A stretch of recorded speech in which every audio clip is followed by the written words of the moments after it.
حضور اللہ تعالیٰ نے حضرت ابراہیم علیہ السلام کو خلیل اللہ کہہ کر یاد فرمایا ہے.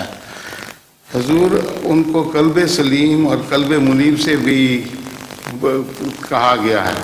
حضور اس کی وضاحت فرما دیں ان میں کیا فرق ہے قلب سلیم اور قلب منیب سے؟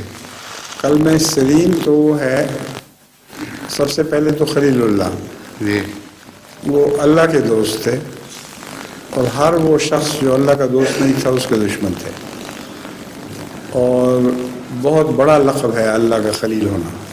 جی جہاں تک قلب سلیم کا تعلق ہے، ہر وقت آپ کا دل اللہ کی اطاعت میں تو لگا ہوا تھا.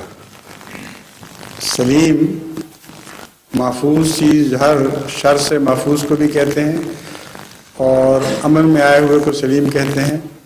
اور قلب سلیم سے مراد وہ دل جو ہر وقت اللہ تعالیٰ کی اطاعت میں لگا رہے، اس کو قلب سلیم پانے والا کہتے ہیں.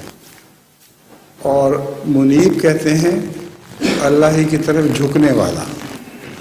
ہاں جی حضرت ابراہیم علیہ السلام کے متعلق جو منیب کا لفظ ہے، مراد یہ ہے کہ آپ کا جھکاؤ ہمیشہ خدا کی طرف رہا ہے.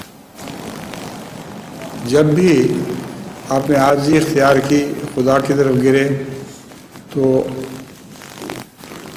اللہ تعالیٰ نے اس بات کو پسند فرمایا، اور اس لیے آپ کو منیب بھی کہا گیا.